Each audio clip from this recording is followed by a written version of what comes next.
Buenas tardes, querida familia, queridos amigos. Estoy en un entorno increíble en la Sierra de Orihuela para hablaros hoy de un tema que para mí ha supuesto un antes y un después en mi vida, y fue padecer el síndrome de burnout, el síndrome del trabajador quemado. Y para hablaros de esta eventualidad, lo que me ocurrió hace 4 años, he querido compartir este momento con una persona que para mí es una inspiración, es un ser humano que ha logrado también reponerse del burnout y reinventarse como profesional. Estoy hablando de mi amigo y mi colega Antonio López. Mario, ¿Qué tal? ¿qué tal? ¿Cómo estás? Muy bien. Muchísimas gracias por haber accedido a este espacio, a esta entrevista. Gracias a ti.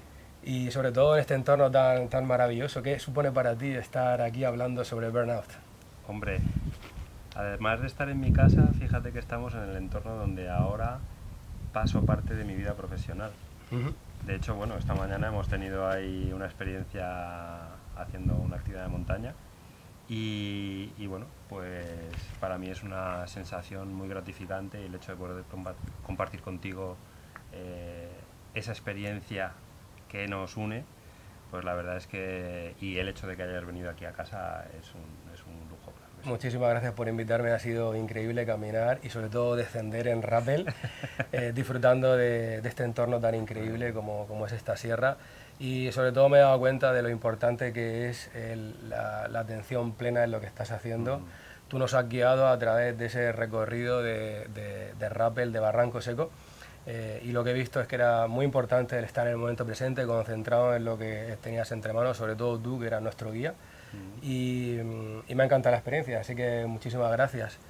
Para empezar, quería preguntarte, porque cuando yo sufrí burnout, mi vida cambió. Entonces quería saber quién eras antes de sufrir burnout. Pues Antonio era una persona que no era consciente, no era todavía consciente, no sabía vivir en el momento presente.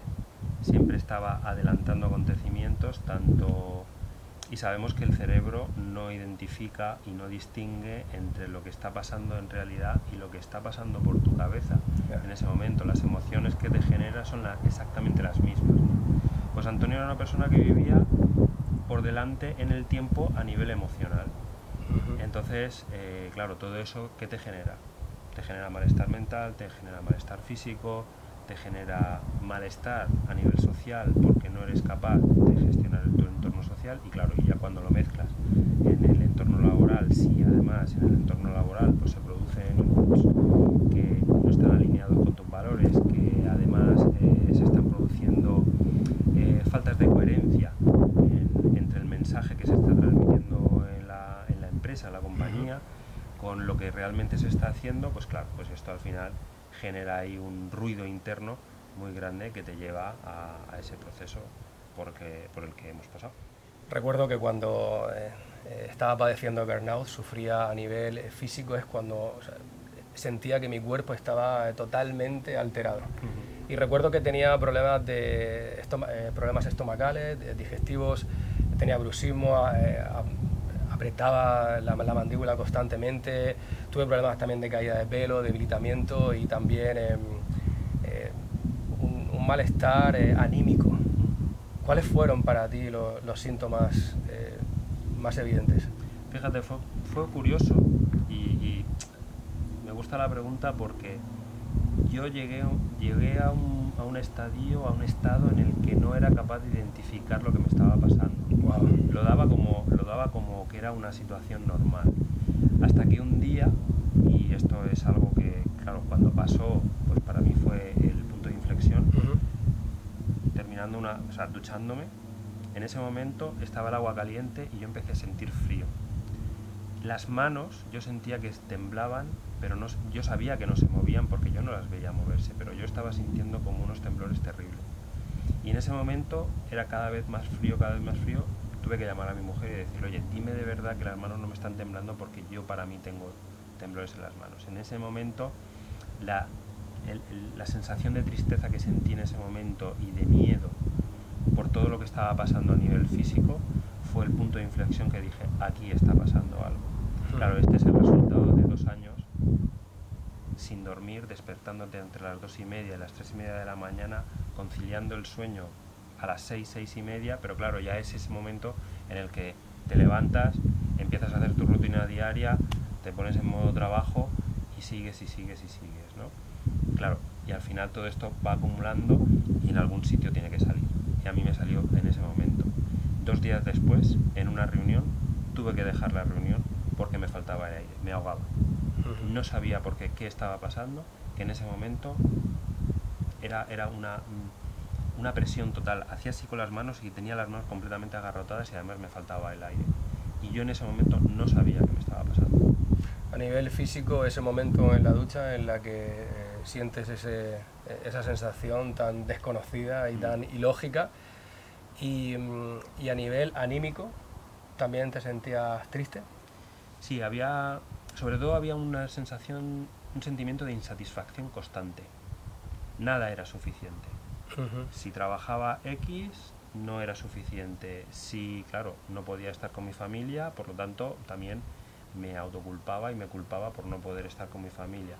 Si entrenaba, nunca entrenaba lo suficiente. Entonces, esto era como un círculo vicioso en el que la insatisfacción era sobre todo el denominador común de esa situación. Y a nivel conductual, ¿cuál era tu conducta a lo largo del día? Pues fíjate, pues dependiendo de las personas, lo que más me dolía era que la conducta, digamos, hacia el exterior, con las personas que te relacionabas en el trabajo o fuera de tu entorno familiar, era una conducta, digamos, entre comillas, normal, porque nadie notaba nada. Pero luego, a nivel familiar, era donde salía rabia, donde salía enfado, donde salía incomprensión a las cosas que me estaban diciendo. Y yo era consciente de eso que estaba pasando, pero no era capaz de pararlo. No tenía herramientas en ese momento para decir, hasta aquí, esto no puede ser.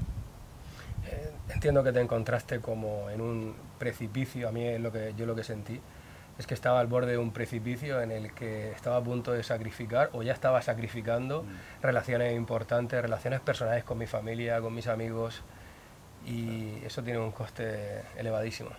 Claro, y sobre todo porque cuando ves que la gente que te quiere de verdad alrededor de ti está sufriendo, y está sufriendo por lo que tú estás pasando, que no eres además consciente y, ojo, muy importante, capaz de reconocerlo.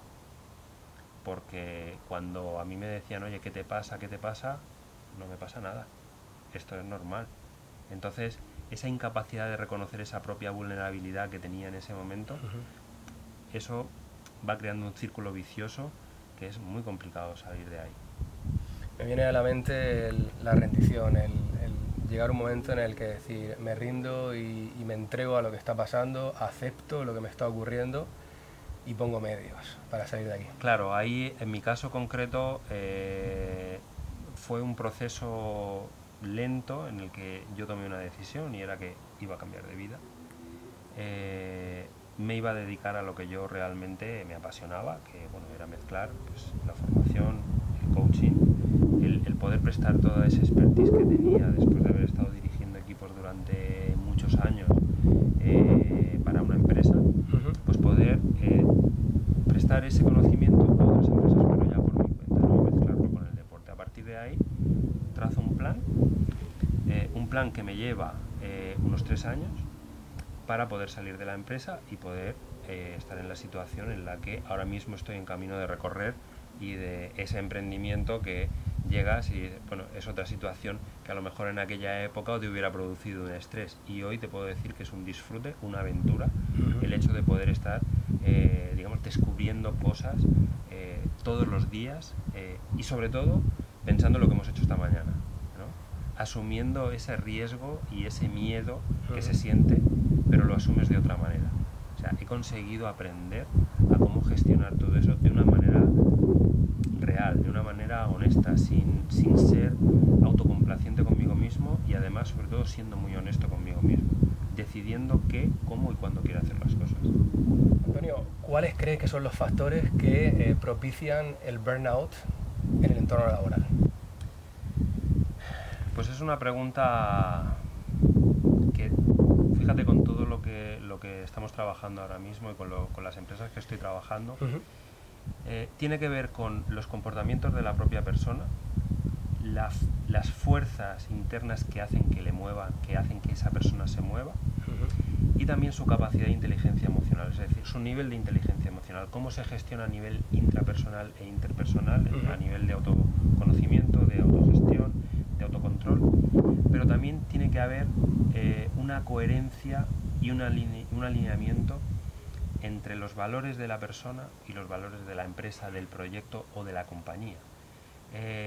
Si estos dos factores no están alineados, es muy difícil que la persona se sienta a gusto. A partir de ahí, todo puede venir por una falta de liderazgo, por un liderazgo mal dirigido, por un mensaje y un mensaje hacia la persona trabajadora distinto al mensaje que está exponiendo la empresa o la compañía hacia el exterior, y obviamente el nivel de tarea, el grado de tarea que esté ejecutando y el nivel de responsabilidad que la persona tenga, que ahí es donde entra la capacidad de cada uno de poder asumir determinadas tareas, ¿no? Entonces estaríamos hablando de comportamientos por un lado, fuerzas que te impulsan a ti a la hora de moverte, tu grado de inteligencia emocional, es decir, cómo gestionar desde las emociones todo esto, y luego el input que te está viniendo desde la empresa, el mensaje que estás recibiendo y que tú tienes que trasladar al exterior, ¿no? Eso, ahí es donde se produce esos factores que nos van a dar un proceso de burnout que, claro, que puede llegar incluso a que la persona decida, en este caso, como yo hice, pues salir y buscar tu propio camino. Un camino en el que te sientas más alineado. Entonces has dicho que es multifactorial. Correcto. Lo primero, has hablado del autoconcepto, cómo la persona se ve a sí misma. Para mí eso significa las creencias que tiene la persona sobre sí misma. Eso es. Y a continuación todo lo que has comentado.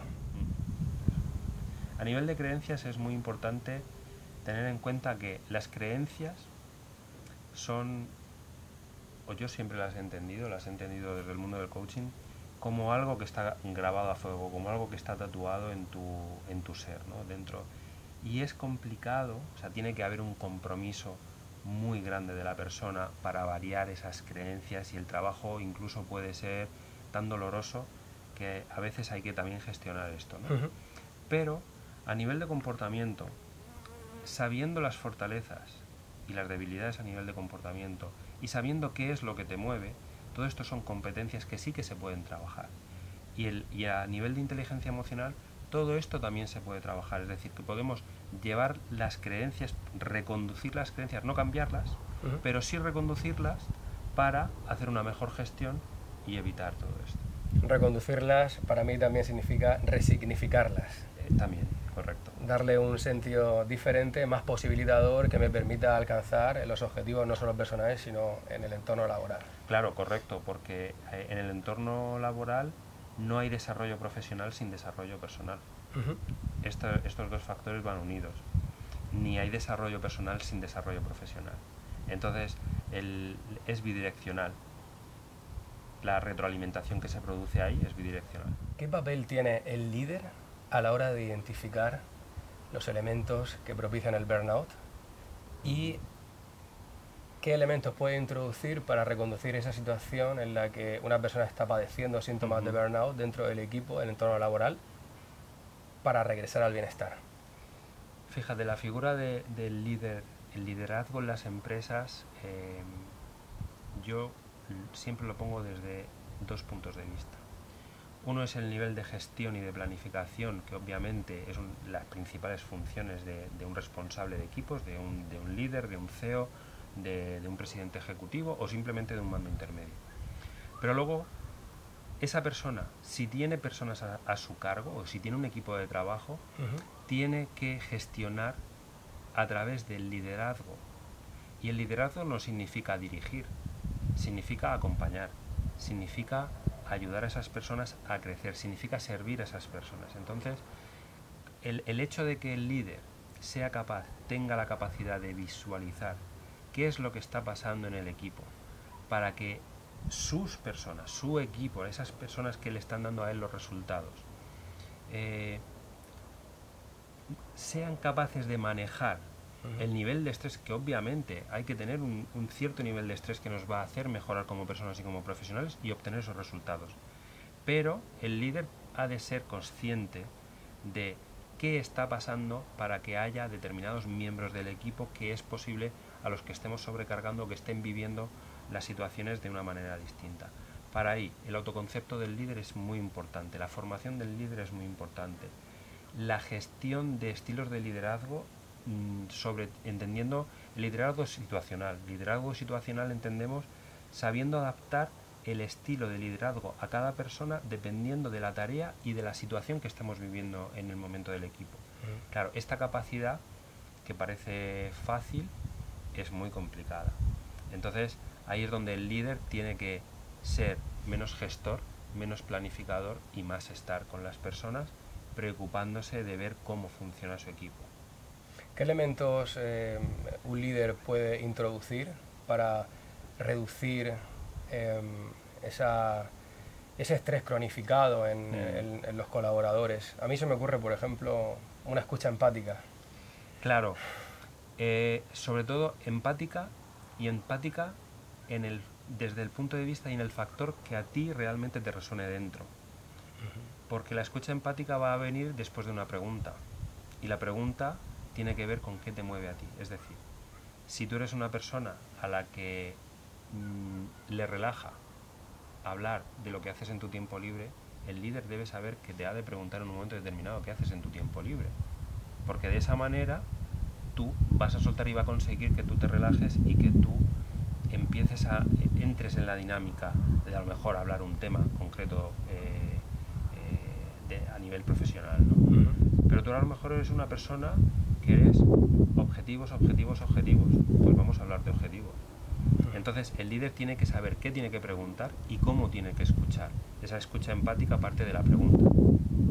Y para preguntar se requiere conocer a la persona. Es clave que tú conozcas a las personas, cuáles son sus gustos.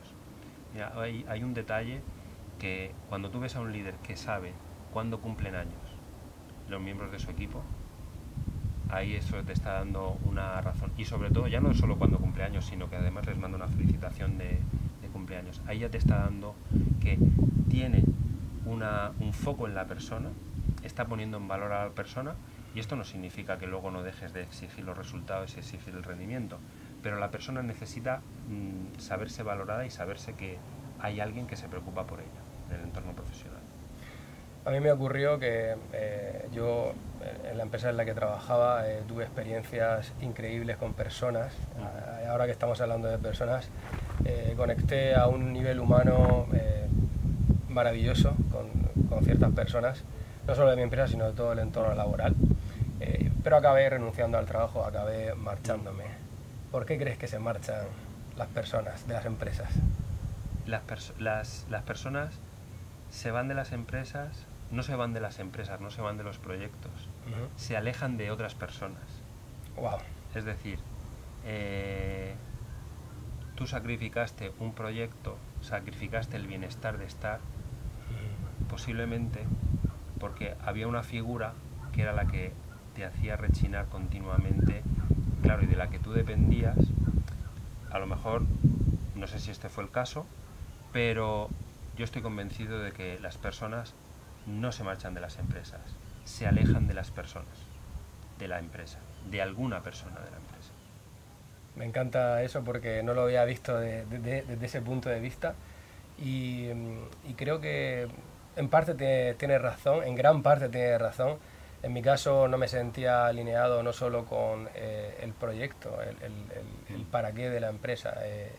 Yo me fui porque sentí un llamado diferente, me sentí alineado con otros valores y elegí el emprendimiento como una manera de autoconocerme. Pero estoy totalmente contigo en el hecho de que las personas son la clave y me gusta mucho la idea de poner a la persona en el centro dentro de la empresa. Claro, poner a la persona en el centro, pero hay que ser coherente con esto de poner a la persona en el centro, porque podemos transmitir un mensaje y realizar unas acciones que sean incoherentes. La persona no solo hay que ponerla, sino que además lo debe sentir. Que cuando esa persona tenga una situación que para ella sea importante, se le dé la importancia que esa persona le está dando. Si una persona en un equipo de trabajo está reclamando la atención del responsable o del líder o de la líder, porque claro, estamos hablando siempre en masculino, pero ojo, que cuánto importante ahora mismo en el mundo laboral es el liderazgo femenino, cuánto nos están dando todas esas mujeres que están ya cogiendo, gracias a Dios, puestos de responsabilidad y están dirigiendo de una manera con unas competencias completamente distintas. ¿Y qué se está viendo? Se está viendo que están siendo mucho mejor gestoras de equipos que lo que estamos siendo los hombres durante muchísimo tiempo. ¿En qué crees que se basa esa diferencia? A ver, las mujeres tienen un sentido, una tendencia hacia la persona, hacia poder ver y a poder leer emociones y sentimientos diferente a la que podamos tener los hombres, por naturaleza. Luego hay personas que obviamente hay hombres que tienen también tienen esa capacidad. ¿Y luego la han desarrollado? Exactamente, y luego la puedes desarrollar también, pero está claro que la mujer por naturaleza tiene esa capacidad de una forma ya más desarrollada, más natural. ¿Cuál crees que es la diferencia entre estrés y ansiedad? Es una pregunta, la mayoría de las personas yo no distinguía entre la diferencia de una cosa y otra, pero ya una vez que empiezas a investigar, pasas por el proceso que hemos pasado, te das cuenta que cuando tienes estrés, el estrés viene provocado por un estímulo que tienes presente en ese momento. En la ansiedad o en el estrés cronificado, cuando los niveles de cortisol en sangre están por las nubes, ese estímulo no está presente. Sin embargo, a nivel emocional, a nivel conductual, a nivel mental, a nivel físico también, sigues teniendo la misma respuesta como si estuviese ese estímulo que te genera ese estrés negativo presente. La sintomatología persiste. Correcto. Una vez que el estímulo ha desaparecido. Correcto, correcto.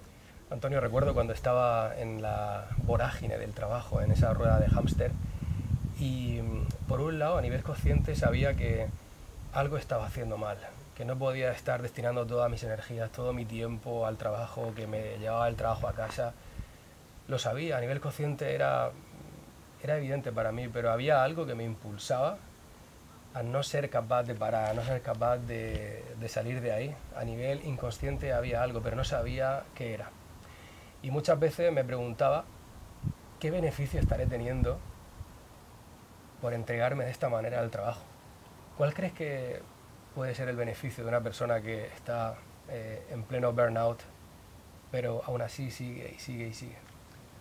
Claro, cuando nos hacemos esa pregunta, la pregunta más de fondo es ¿por qué estamos haciendo lo que estamos haciendo?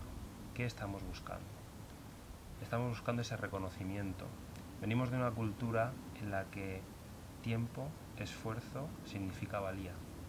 Por lo tanto, si eso lo trasladamos a un entorno profesional, cuanto más tiempo, cuanto más esfuerzo, que no significa que cuanto más resultados. Eso es lo que se está reconociendo, lo que se ha reconocido durante mucho tiempo. Y claro, ahí es donde tenemos esa conexión de me siento válido si hago, y si no hago, no soy válido. ¿Qué me impulsa a hacer? A estar haciendo constantemente o a estar haciendo nada a 1000 por hora. Es una de las distinciones para mí favoritas en coaching, hacer versus ser. Estoy haciendo todo el rato para ser, para sentirme que soy algo, claro. Y estoy poniendo todo mi valor en mi hacer, en el entorno laboral. Eso es. Cuando el secreto en realidad está, tú eres y como eres puedes hacer. Y debes ser capaz de controlar aquello que haces sin dejar de ser tú mismo. Porque cuando, y en el proceso de burnout, pasamos a ser otra persona, fíjate que hemos hablado de quién éramos antes del proceso y quiénes somos ahora. Somos personas completamente distintas, con una experiencia de vida, pero hemos llegado a ser porque hemos hecho y hemos hecho porque hemos llegado a ser.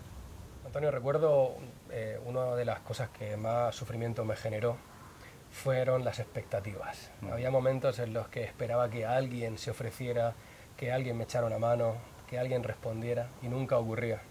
Y eso creo que fue un gran causante de que mi estrés se cronificara en el tiempo y al final desencadenase en el burnout. ¿Cómo generamos la capacidad de que las expectativas no nos... Claro, la gestión de las expectativas parte, desde mi punto de vista, de la capacidad, por un lado, de saber decir que no y de poder pedir. Poder pedir y poder pedir ayuda y poder pedir eso que estás necesitando, es decir, no esperar que venga. Pero es la cultura que tenemos, es a lo que nos han enseñado. Esto va a venir porque soy así, porque soy yo, porque me lo merezco, porque... Bien, pero en un sistema de trabajo, en un entorno laboral, muchas veces, con mucho respeto y con mucha... sobre todo al resto del equipo, hay que saber pedir las cosas. Hay que saber decir que no a determinadas cosas para ser realmente honesto y estar alineado con uno mismo. Es decir, hablábamos de poner límites, lo hablábamos antes, poner límites igual al amor, ¿vale? O límite igual a amor. Límites igual a quererse uno mismo, a respetarse uno mismo. Es decir, a decir, bueno, hasta aquí yo puedo llegar y puedo ser mi mejor versión. A partir de aquí no te puedo garantizar mi mejor versión, por lo tanto lo mejor es que no lo haga. Me hago previsible y comparto con el equipo mi vulnerabilidad, que en este momento a lo mejor no puedo llegar a esto. Claro. Y de ahí, de esa manera, conectar con la vulnerabilidad, soy capaz de establecer un límite. Claro, y de ahí sale lo que es para mí el cimiento base en un equipo de trabajo, que es la confianza. Confianza entendida como la capacidad que tenemos todos los miembros del equipo para poder exponer nuestro punto de vista, nuestra emoción, nuestro pensamiento en ese momento, sin tener miedo a ser juzgados dentro del equipo. Esa es la verdadera confianza. En todo ese hacer, en esa vorágine, estoy intentando recordar si tenía algún momento para el descanso, para hallar un poco de paz. ¿Tú tenías alguna isla de paz? Sí, para mí me ha acompañado siempre en toda mi vida, ha sido, y esto se lo tengo que agradecer mucho a mi padre y bueno, y a mi familia, el hecho de siempre haber estado vinculado al deporte. Para mí era el momento en el que yo era capaz de resetearme, de poder volver a ser yo.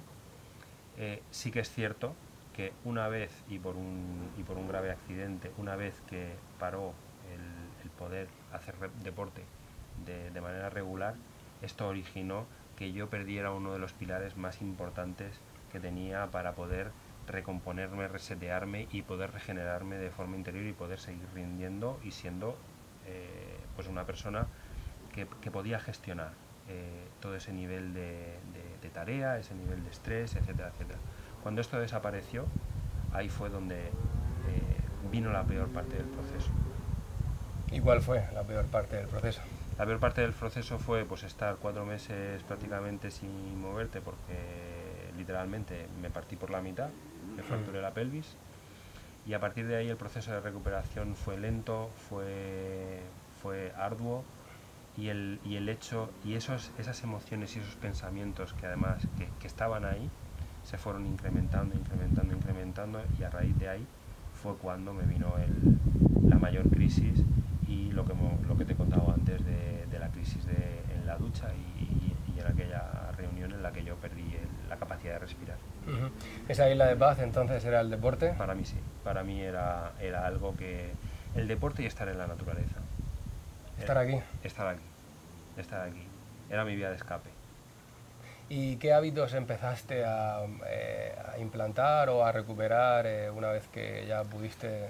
Pues fíjate, sobre todo el disfrutar de la actividad física, ya no con una idea de competición, que era la que yo he tenido durante muchos años, sino con una idea de regenerar, de construir. Es decir, el hecho de poder salir a dar una vuelta al monte o hacer una actividad como la que hemos hecho esta mañana de forma consciente era algo que me ayudaba a mí a reconstruirme por dentro. En las teorías de educación y pedagógicas existe una teoría que se llama constructivismo. Y el constructivismo, digamos que retira, aquí igual me meto en un berenjenal, ¿no? Pero o sea, lo que hace es deconstruir, tirar todo lo que sabes para introducir un elemento nuevo y volver a construir a partir de ahí. Esto, si lo hacemos de forma consciente en aquello que nos trae paz, en esa isla de paz que tú has comentado, en esto que nos hace volver a ser nosotros mismos, en este caso, en mi caso, pues la actividad física y poder estar en la naturaleza, de forma consciente, esto es lo que el hábito principal que pude volver a recuperar y que me hizo poder darme cuenta de que tenía que hacer un cambio en mi vida. ¿Cómo lograste desaprender? Pues esa es una muy buena pregunta, porque fíjate que no sé si lo he conseguido todavía. No sé si lo he conseguido todavía. Más que desaprender, es un aprendizaje constante. Sí que es cierto que tienes que ser consciente que hay algunas cosas que tú no las puedes cambiar. Esta aceptación que hablamos muchas veces y que en mi caso la mayoría del tiempo pues te negabas a aceptar que había determinadas cosas que eran así, pues bueno, la aceptas y desde la aceptación podemos decir que empiezas a desaprender, pero a mí me gusta más llamarlo seguir generando nuevo conocimiento y seguir aprendiendo. Okay. Puedo imaginar antes del burnout a un Antonio competidor con su bicicleta dándolo todo, y después del burnout veo a un Antonio que acompaña a otros a disfrutar de la naturaleza, a disfrutar del deporte como hemos hecho esta mañana. Y quería darte las gracias porque, aparte de compartir este espacio, esta entrevista en este espacio tan maravilloso, gracias por ese increíble rappel que hemos hecho. Ya no es solo rappel, es compartir la vida, compartir inquietudes, compartir la alegría de vivir, el disfrute de la naturaleza y el deporte. Así que ha sido para mí algo inolvidable y bueno, muchísimas gracias. Lo mismo digo, ha sido un placer esta mañana el poder hacer esa actividad, lo hemos pasado genial, que era lo más importante, y hemos visto cómo podemos hacer un proceso de coaching y podemos llevar esos comportamientos que se producen a nivel laboral, los podemos llevar a la naturaleza y los podemos trabajar ahí. Qué mejor entorno en la naturaleza para trabajarse a sí mismo y trabajar con el equipo. Eso es. Las dinámicas en la naturaleza, en el deporte, tienen algo especial, sin duda. Claro, tienen algo especial y hace que la gente conecte de una manera distinta, pero es muy importante que no nos quedemos solo ahí. Que mañana, cuando volvamos a nuestro puesto, que seamos capaces de implementar todo lo que nos hemos llevado de aquí para poder ser mejores personas y poder ser mejores profesionales. Me quedo con el llevarnos de la naturaleza al entorno laboral todos los aprendizajes, y por si acaso se nos olvidan esos aprendizajes, yo deseo que sigas acompañando a las personas en estas actividades, en esta construcción de equipo, y que lo sigas haciendo en este entorno maravilloso, porque seguro que la sociedad, el mundo va a ser mucho mejor con todo esto. Muchas gracias. Gracias, Mario. Gracias a ti. Venga.